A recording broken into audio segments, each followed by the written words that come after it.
Hammaga salom. Bugun Mirsaid Mirodilov bilan intervyuimizni ikkinchi qismi. Savollarga o'tamiz. Birinchi savol, Instagramda hayotingiz luxuriga o'xshaydi, to'g'risini aytaman. Ko'rinishingiz ham kibrliroq insonga o'xshaydi. O'zi hayotda qanaqasiz? Shunaqamisiz? Kibrlimisiz yoki yo'qmi? Hayotim endi xuddi Instagramdagi o'sha aniq qanaqa kamroq emas. Kamroq narsani ko'rsatishi mumkin Instagramda, chem real hayotda, lekin o'zim haqimda gapiradigan bo'lsam, endi chetdan fikr, kim meni birinchi bo'lib Instagramda ko'rsa, keyin o'sha hayotda ko'rsa, sразу aytadi, "Hammasi kibr" deb o'yladim. Hayotda boshqacha inson ekansiz, samimiy ekansiz" deydi. O'zimni tanishlarim ham aytadi, "Instagram xuddi robotga o'xshaysan yoki qanaqa kibr odamga o'xshaysan" deydi. Возможно, endi bilmadim, chetdan bu narsa menga Men ham bilinmaydi. shunaqa deb o'yladim. Lekin hayotda ochiq ko'ngil, oddiy odamman deb hisoblayman.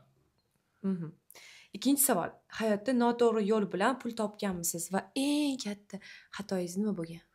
Noto'g'ri yo'l bilan pul topmaganman-u, lekin noto'g'ri yo'lga pul ishlatganman desa to'g'riroq bo'ladi. Endi shu kichkina bo'lganimda, shu 14-15 yoshimda boshida 100-200 dollar topgan paytim, Instagramda hali rossiyskiy blogerlar bo'lardi. Stavkalarni reklama qilishardi, 1xbet. Men tushunmas edim nimaligini. O'sha pulni shunday olardim, tikardim. Ularga qana prognozlariga ishonib, o'sha yerda kuyardim. Keyin men o'sha blogerlar bo'lgan fikrim umuman boshqa bo'lgan. O'zim ham hozirgi heyterlarga o'xshab mashinik pulni uxlatib ketgan deb direktga yozib, kommentariyaga yozardim. Lekin katta bo'lib keyin tushundim, что bu narsa noto'g'ri birinchidan.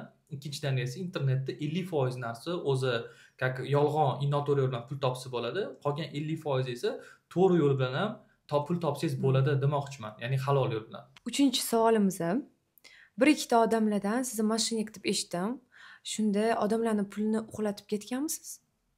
Endi bunaqa gapiradigan odamlarni ikki toifaga bo'laman o'zim. Birinchisi bu vasallam yoshlar, aytaylik 18 dan 30 yoshgacha bo'lgan odamlar meni tanimaydi umuman. Prosta Instagramdan qaraydi, chiqib kelyapman, bu yerda Mercedesda yoki Dubayda yuribman, yoki chet elga sayohat qilyapman, boshqa pullarni ko'rsatyapman, katta pullar haqida gapiryapman. Libo, masalan, ko'rgan odam o'zi masalan 300-400 oylik ishlasa, ko'chada 500 dollar qarzi bo'lsa, oylik tam rasochkasida iPhone'ni masalan 100 dollarga oladigan bo'lsa, meni ko'rib libo odamlar mashinik deb o'ylaydi. Nega? Chunki orada juda katta distansiya turibdi-da. Bunaqa Instagram pul topib bo'lmaydi deb ko'pchilik odamlar o'ylaydi. Lekin keyin ular bilan bog'lanib telefon qilsam, shunaqa holatlar bo'lgan ko'p, hech kim bu gapiga javob bera olmaydi. Ular prosta yolg'on deb shunaqa deb yozishadi. Ikkinchi toifadagi odamlar esa o'zim endi 150 tadan oshiq odamlar bilan ishlaganman. Endi orada bilasiz 10 tadan yo 100 tadan 100 tasi zo'r chiqmaydi. Orada polibon bir ikkita proval holatlar ham bo'ladi. U narsalarga ko'pchilik protsess olib chiqmaydi. Manda 150 tadan masalan o'sha 4 tasi o'xshamagan bo'lishi mumkin. Endi prямо proval darajasida demoqchiman. 3 ta 4 ta odamni o'zi yetadi, siz haqingizda yomon fikr gapirib, naryoqda sizga tam aytaylik 1000 tasidan milliontasini aynish uchun vaqt o'tgandan keyin. Chunki nega bizada ekspertlar bilan ishlasak, ko'pchilik masalan hayotda topmagan pulni, masalan 30 yosh bo'lsa 30 yilda topmagan pulni bitta zapis orqali topgisi keladi. Oxiri keyin siz o'xshatamiz, mashinnikka chiqasiz. Tushunarli. Lekin savolingizga javob beradigan bo'lsam, hech qachon hech kim pulni uxlatib aldab ketmaganman. Bo'lmasam u narsa odamga yuqmaydi, bo'lmasam shu darajagacha chiqmaydi. Chunki tepada Xudo borda. Boshqa joydan teshib chiqadi. Shunaqa. To'rtinchi savolga o'tamiz. Xo'p, nimaga unda Instagramda hamma narsani vulgarni ko'rsatasiz, ya'ni kibrga o'xshab ko'rsasiz, agar odamlar sizga ishonishini xohlasangiz o'zingiz? Chunki o'ylashim bo'yicha skromность odamlarga, ya'ni oddiy xalqqa motivatsiya bermaydi-da. Endi har xil odam bor, pog'ona bor. Masalan, birinchi toifadagi odamlar bor, oddiy iPhone olsa, masalan, uni reels qilib, raspakovkasini qo'yadi.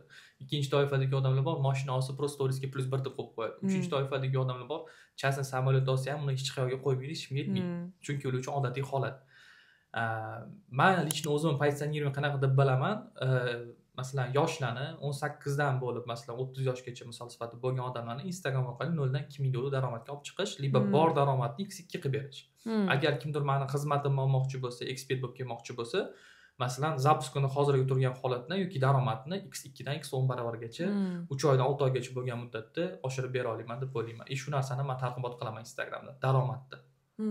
Skromni yashasangiz, o'zingiz endi noto'g'ri tushunishmasin, masalan, aytaylik, Sparkda yoki Gentrada yursangiz, keyin bu yerda odamlarga men daromad qilishni o'rgataman desangiz, hech kim sizga ishonmaydi. Oldin o'zingizda natija bo'lishi kerak, kimdir ishonishi uchun. Shunda sizni natijangizni ko'rib odamlar keyin yoziladi-da sizga как ученик bo'lib turib. Как ученикmi, как ekspertmi? Chunki siz o'zingiz nuqta B'da turishingiz kerak odamlar. Nimadir o'rgatishingiz uchun. Shunda siz motivatsiya berasiz odamlarga. Yo'q, quruq motivatsiya Stories. emas, uni motivatsiya orqasida motivatsiya bu tugaydigan narsa. Sistema ham beraman, чтобы любой odam любой bo'la olishi uchun. Zo'r savol bor ekan, 5-savol. Odamlarga yordam bermoqchisiz, motivatsiya bermoqchisiz. Nimaga shuni bepul qilmaysiz, pulli qilasiz? Endi bilasizmi, tekin narsani qadri bo'lmaydi. Men bu narsani juda ham ko'p sinaganman. O'zimni og'aynilarimni olib kelganman, qarindoshlarimni olib kelganman. 10 ming, 20 ming dollar sotib olgan kurslarimni bepulga taqdim qilganman. Mana o'qigin deb. O'zim vaqtim yo'q, mana o'qi, ko'rgin dedim. Hech kim shu narsani ochib ko'rmas edi. Nega? Chunki tekin narsani qadri bo'lmaydi. Ammo necha marta u narsani mamnaq qilib, necha yil yo'l bosib, shu narsani olganman-da, o'sha narsa menga natija bergan. Odamlar tez natija xohlaydi, tekin narsani esa qadri hech qachon bo'lmaydi. O'zim Instagramimda aytaylik, bepulga o'quvchilar ham olganman, direkt yozadiganlarni, masalan, kim muhtoj bo'lsa, puli bo'lmasa, bu narsa ham hech qachon effekt bermagan, deyarli 95% holatda. Даже pulli kurslarda ham yarim o'quvchi natija chiqadi, qolgan yarim esa natija chiqmaydi, lekin bilim hammaga bir xil beriladi. 6-savol. Nima uchun Instagram onlayn kasblarni tanlagansiz? Real hayotdagi ish emas. Endi ko'pchilik Instagram yoki blog yurg'izish bu real ish emas deb o'ylaydi. Na samom деле bu ham bir vosita. O'sha vosita orqali masalan odamlar aytaylik g'ishdan uy qursa, men biznes esa kontentdan quraman. Yana bitta savol. Shunaqa boy, yaxshi hayotni targ'ibot qilayotganingizda o'zingizni aybdor his qilmaysizmi? Ya'ni sizni kimdir kuzatsa, samotsankasi tushib ketadi deb o'ylamaysizmi? Просто hayotda особенно erkak kishi maksimal унижение olish kerak. Men o'zim nima tavsiya beraman, bitta eksperiment o'qishib, bitta chiroyli qiz oldiga bitta bola borish kerak-da, gaplashib, tanishib ko'rmoqchi bo'lish kerak. U qiz nima deydi, undan qarab o'zing qaraganmiz, ahvolni ko'rganmiz, surbotdansa maksimal o'sha paytdan унижение oladi-yu, adrenalin ko'tarilib ketadi, harakatda minimum x2 baravarga oshadi. Shunda siz odamlarning harakatini oshirish uchun shunaqa storieslar qo'yasiz, luxuri. Endi har xil maqsad bor u narsani qo'yishdan. Tak, 8-savol ekan. 18-25 yoshli bolalarni 2025-yil nima chalg'ityapti? Nima deb o'ylaysiz? Sizdagi qizlar. Bilasizmi nega? Nimaga? Chunki ko'p bolalar mana shu Instagramdagi model qizlarni ko'radi-da, o'ziga bo'lgan qanaqadir bir tomondan ishonch tushib ketadi, kimdir desa ko'tariladi, lekin любой bitta o'g'il bola masalan yosh bo'lgan, 16 yoshda masalan 22 yoshgacha bo'lgan periodda ko'p qizlar bilan yursa, avtomatik bilmay qoladi, qanaqasiga vaqt tez o'tib ketayotganini. Kamida kuniga 2 soat uchrashadi, to'g'rimi? Masalan, yoshishadi, gaplashadi, fokus o'sha joyga ketadi, vaqt o'tib ketganini ham bilmay qoladi.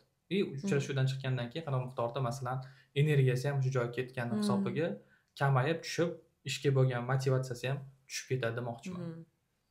Unda qachon gaplashish kerak qizlar bilan? Prosta qizlarni blokka tutib tashlash kerak bo'ldi. Xo'p, qachon gaplashadi keyin? O'zini hamma narsani payti bo'ladi. Birinchi bo'lib pullar qilsin, 20 yoshda qilsin, dastlabki daromadi bo'lsa, kamida 2000, undan keyin gaplashsin yoki xohlasa uylansin. O'sha o'ringa yetib borgandan keyin. O'shanda ham tuzukroq qiz unga uchraydi-da. Oxirgi savol, ishingizdagi eng katta yolg'on nima deb o'ylaysiz? Odamlarni aldasang ularga yoqadi. Bilasizmi nega? Bizning sohada shunaqa prodyuserlar bor, ekspertlar garantiya beradi-da. Bu sohada o'zi aslida garantiya berib bo'lmaydi, nega? Chunki bu havodiy narsa-da. Masalan, mashina sotsangiz, uy sotsangiz, uni qo'l bilan ushlab ko'rasiz yoki telefon qattiq qirilgan, qattiq urilgan, nima shtukchimi tushunib olasiz. Bu havodiy narsa, hech garantiya bermaydi. Agar garantiya bersa ham, o'ylashim bo'yicha ekspertdan kattaroq summa olib, ana Susloy vazirati o'shanda garantiya bersa bo'ladi.